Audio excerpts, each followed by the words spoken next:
What's up, everybody? Some Gamer Chick here, and we are back again with a Monday reading. Now, if you've been paying attention to the Crusades Against Bad Writing, you will have noticed that I didn't post one yesterday, and that is just because I had a massive case of the I don't wannas.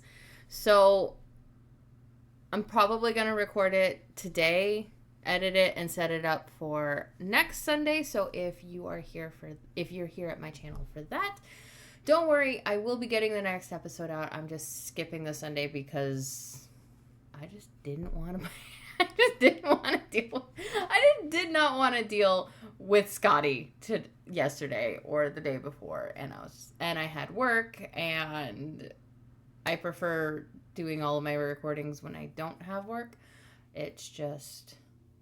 I just prefer it. But we are here with Monday Reading, where I go through what I read over the last week. And we got a stack. So let's just get on with the first book I read, which is A Soul to Guide by Opal, Reyne. And if you remember from last Monday, I read the third book in her Duskwalker Brides series, and I wasn't too happy with it. It was kind of preachy at points. This one continues it. It really does. I do remember that I said that I was living for Merrick being a asshole. He is an asshole through most of this, but he does fall into the puppy form that all of the Duskwalkers so far have been falling into, which I guess when they find like their fated mate or whatever, it makes sense for the Duskwalkers that they all kind of react in the same way to their fated mate, and he still has some of his asshole tendencies, which is nice. But this dumb bitch, I do not like her. Throughout a lot of this book, there are a bunch of points that just take you out of the immersion of the book, and she starts going on and on and on about how great the elves are, how great their society is, and it's like they're doing communism perfectly. Now, do I think that there is some merit in some safety nets for a population where if someone falls on hard times, they have access to food stamps, some basic medical care. So like if they break their arm, they can get like that patched up for free, that kind of thing. I do think that there is some merit in that kind of safety nets for a population. What I don't think there is merit for is if someone does not work at all. I do not think that food, lodging, that kind of stuff should just be handed to them on basis of they're a person. It breeds too much. I'm not sure what the word I'm looking for is, but it breeds a mentality where they don't have respect for the things that they have. Me personally, I don't pay rent. I pay mortgage. I bought my house, and I did that on my own. I did have like the first time home buyers forgivable loan. So essentially, part of my down payment for that, like my down payment for the house, was a loan.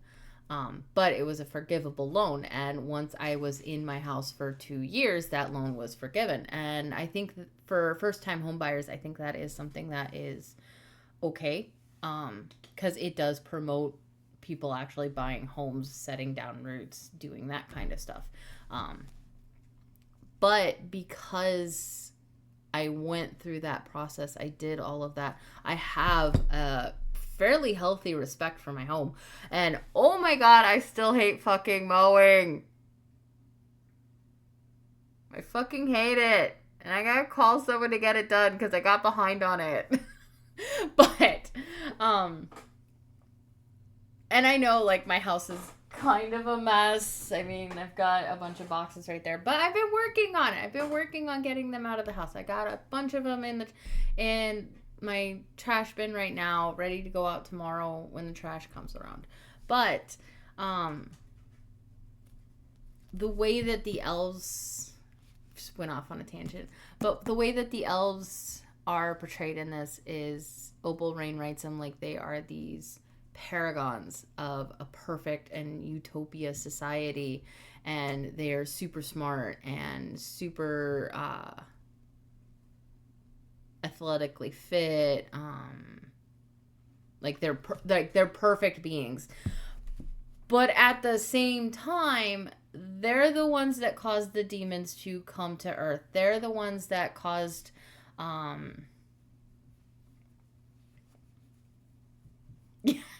yeah. I got distracted by cats. But they're the ones that caused the demons to come to Earth. They're stuck in their cities. They can't go and get more of the Mana Stone thing. Oh, hi, baby. They can't get more of the Mana Stone things because the demons have all of the mines flooded with more demons, and they can't get through it. And everybody that they've sent to go try to get more Mana Stones never come back. And it just proves that in a militaristic way, they are idiots. They're morons. And there's like the head of their military is someone who can't physically speak. So he has to do sign languages. So they always have translators around him so they can translate. But if you need to shout a command and get that command out, and you have to sign it, and then someone has to translate it and then shout it out for you, that's valuable time that if that command was meant to save someone's life, that person who you're trying to save the life of is probably dead because of the time difference between him signing the command, the other person translating it, like seeing what he's doing, translating it, and then having to yell it out.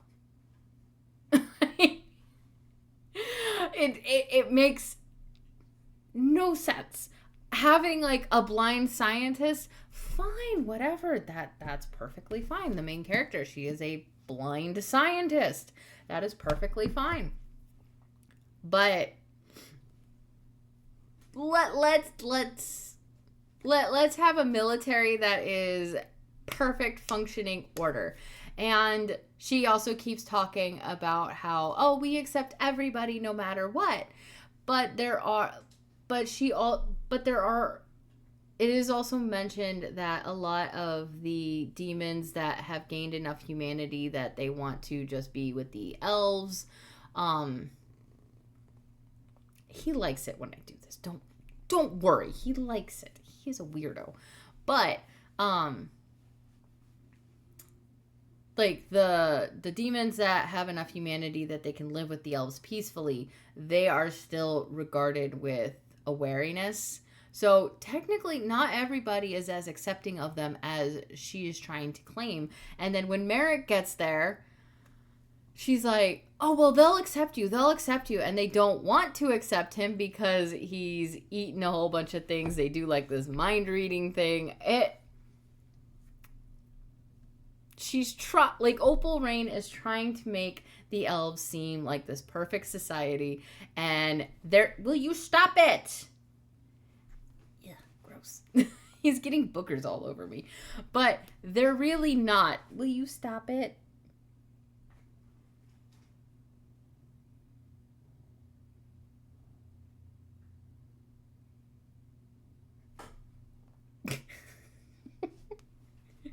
I love this guy. But, and they're really not. They come off as these just pompous assholes. And it is annoying. And they're like, well, we regret doing this to the humans. But then at the same time, she's always talking about how, like, I hate being around the humans. They're so mean. Homeboy, they're doing better against the demons than you guys are. And they don't even have as much magic. Like, come on. But, yeah, it definitely, like, there are points where this book gets really preachy, and it definitely takes you. Will you stop it?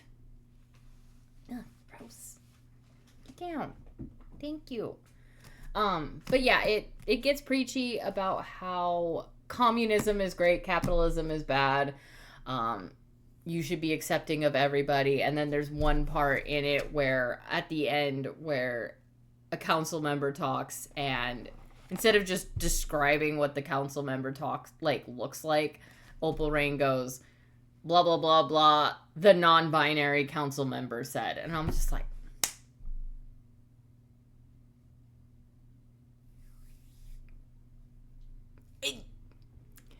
it makes you cringe so hard.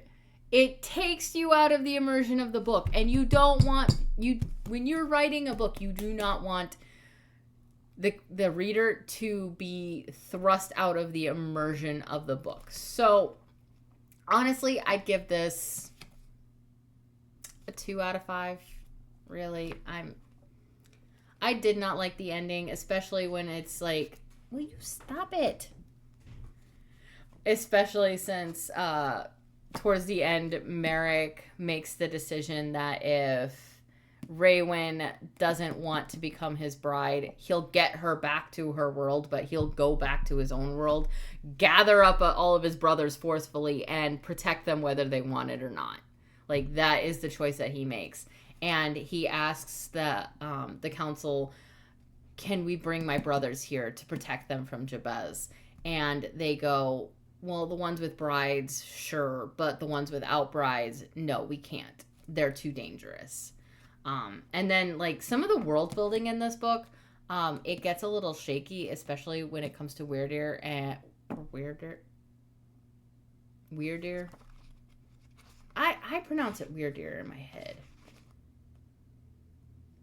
Welder. Okay.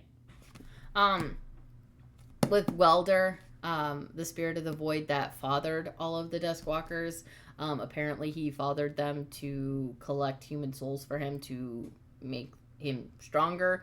I don't get how that's supposed to work if Merrick ate so many he became fat.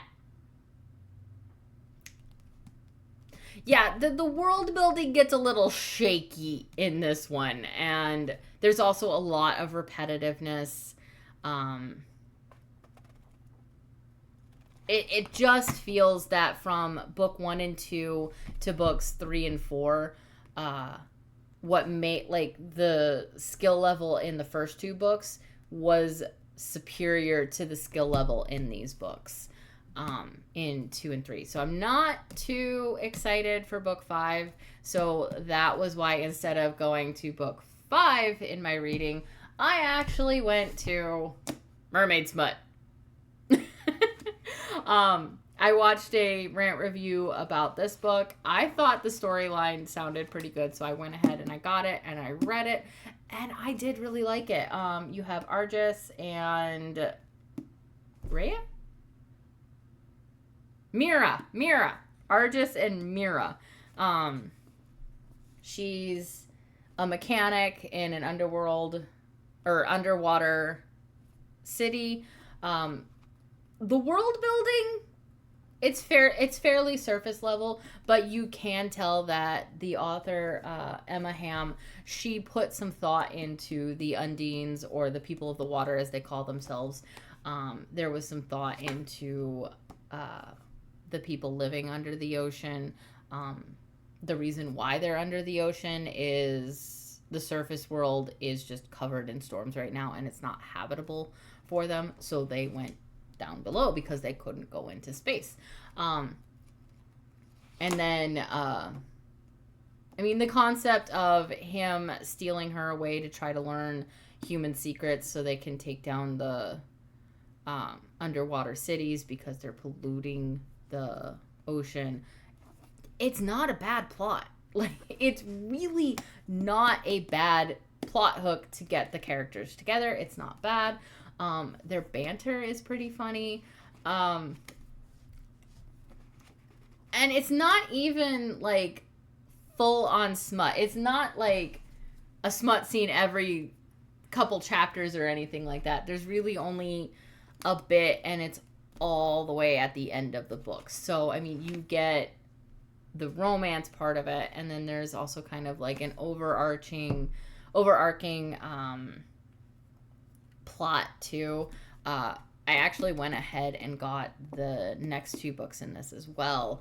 The next one actually follows his brother, and he's trying to get a general's daughter, because they're trying to find a way to help humans and the Undines live together peacefully.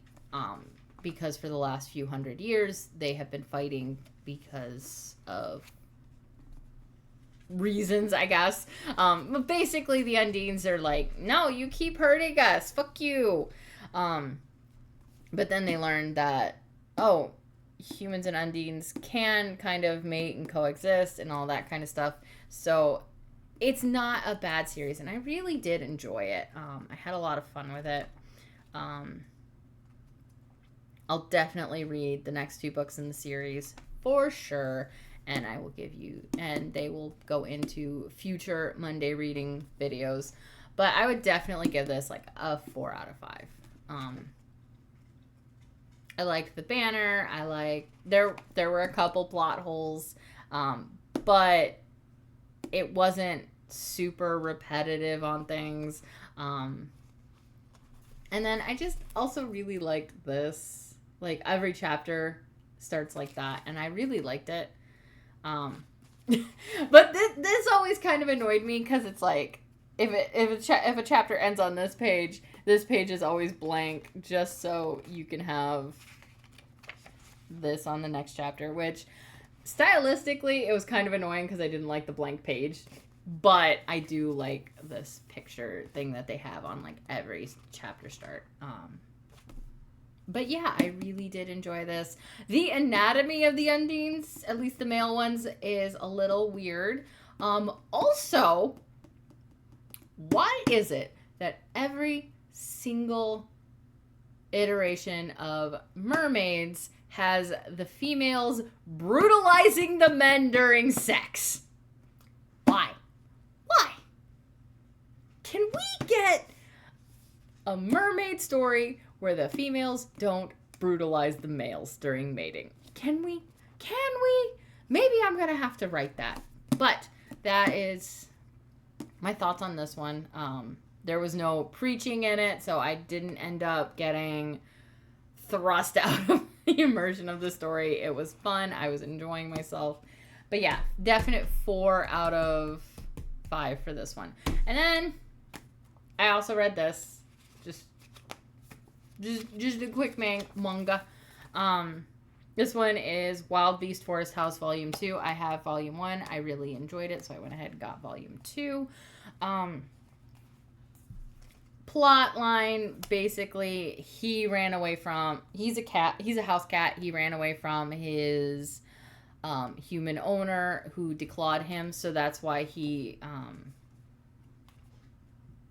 where's it go?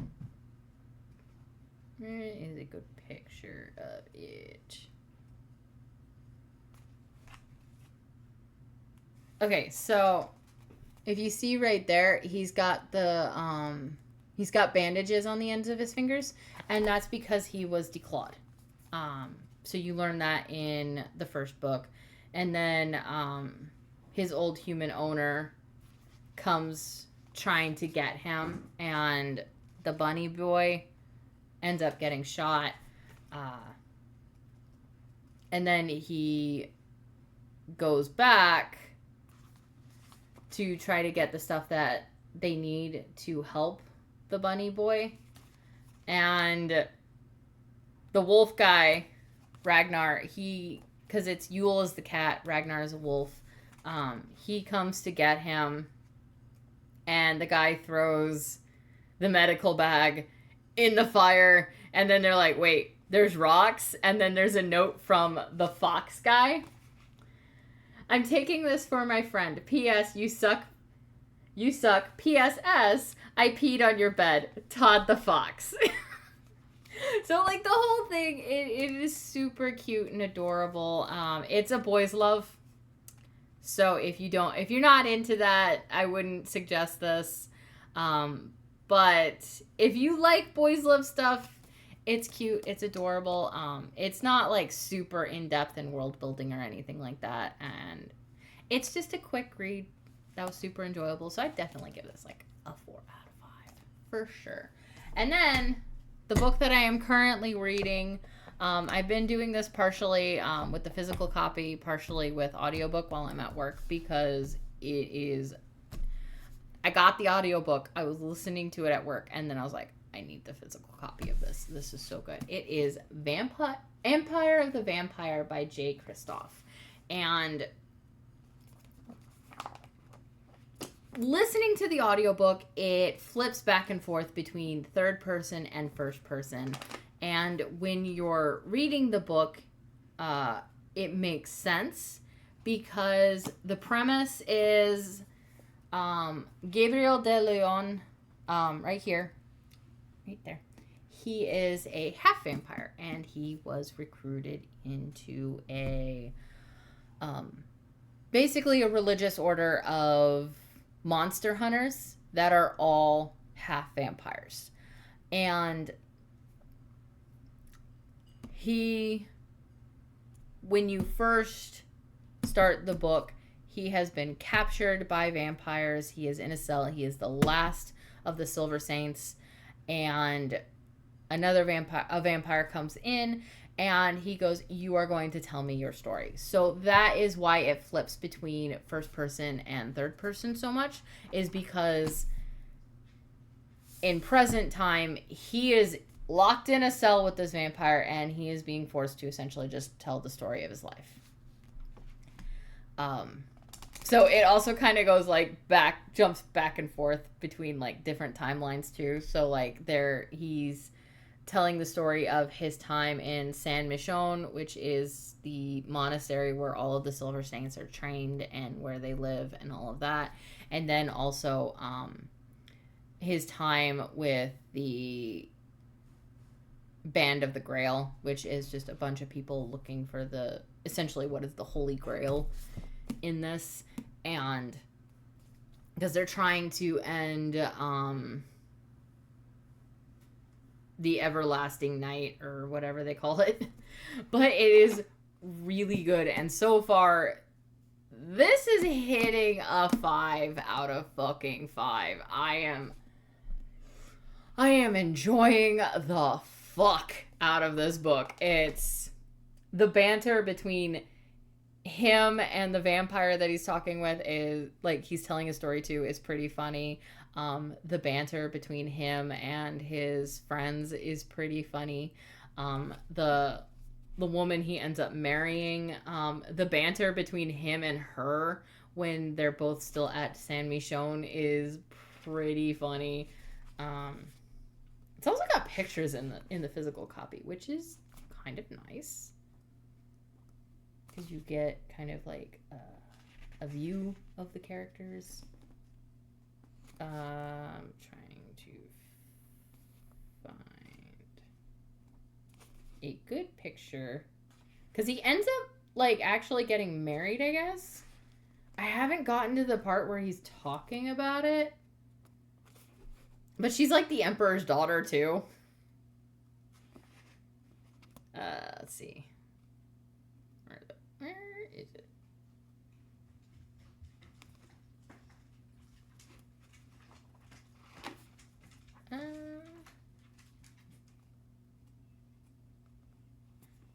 Okay, so he ends up with this chick, and he's got like a huge crush on her.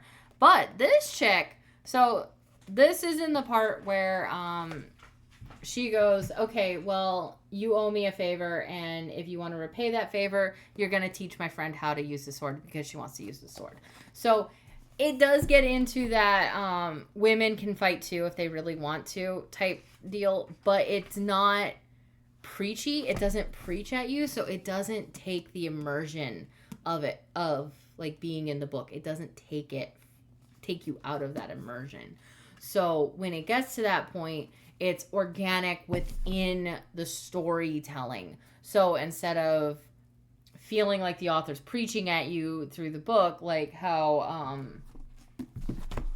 Opal Reyne does it, or how it was done in Lights Out, it doesn't take you from it, because they're talking about how the only people in power in the monastery are the men.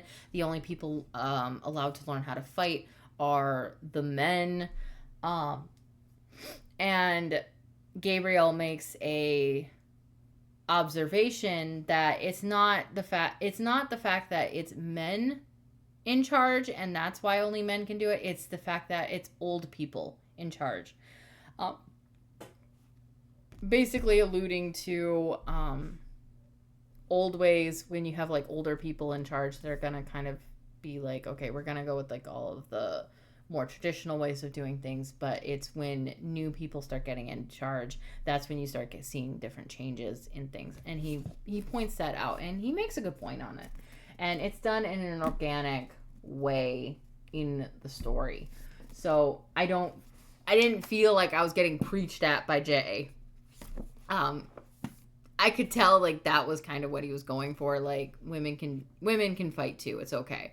But I didn't feel like I was getting preached at, and it didn't take me out of the immersion of the book. If you get it on audiobook, the guy reading it does a phenomenal job. But men reading women's parts always annoys me. It always sounds like a tranny. It always does, and it's kind of annoying. But is okay. Is okay. I will live the way he's doing it. It's marvelous. It's marvelous. I also like the concept of like the Silver Saints. They get these silver tattoos and their religious markings too. So when they go against the vampires, they take off their shirts, battle them half naked because they've got religious symbols tattooed into their skin in silver. So they'd be glowing bastards, and when the vampire touches them, it burns them, and it's fucking awesome. But yeah, definitely going to have to finish this. I'm only like halfway through. It's actually separated into books. So I'm at book 4 right now. So there are, let's see. Oh yeah. And if you like maps, it's got a map in it. Let's see. There's the table of contents. I might have to check out more by this author too. Come on, there's gotta be a table.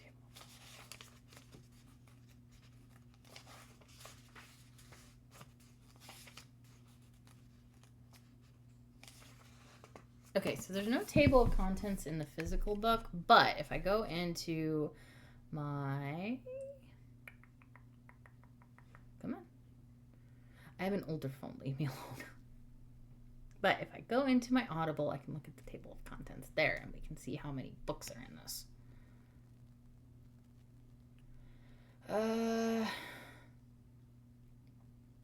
Yeah, so as you can see, like, it goes by book. So you've got, like, book 2 has 12 chapters, book 3 has 13, book 4 has 17, book 5. So altogether there are 6 books in this.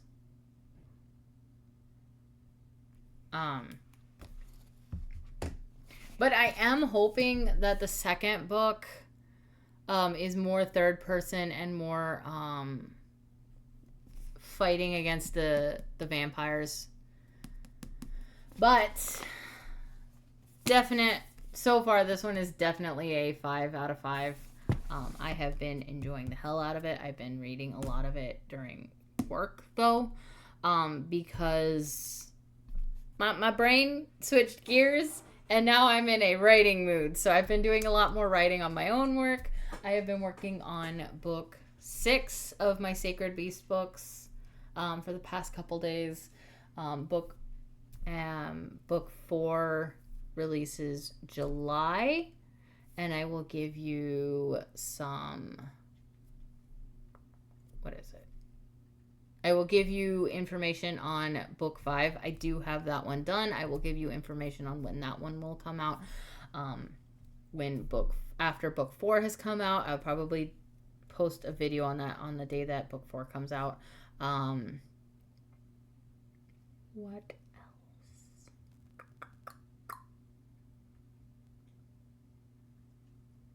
But yeah, if you want to check out my writing, I will leave a link in the description below. If you want to check out any of the books that I've been talking about, I will leave the title and the author in the description below for you guys. I didn't even mention the author name for this one. It's Inma R. And it's through Tokyo Pop. So if you want to check out this. But yeah, I will leave titles and author names in the description below as well, along with a link to my work for you guys in the description. And you know what? I hope you guys have a wonderful Monday. I hope you enjoyed this. And you know what, guys? Happy reading. And don't worry if you're one of these authors and I said anything kind of like mean or anything on any of my videos and you're an author of these books, watching my thing. I don't care that you're here. If my criticism of anything helps you out, you're welcome. But I think that will do it for today. I will catch you guys in the next one. This is Some Gamer Chick signing off. And I have earned myself a yogurt. I got yogurt today. But bye.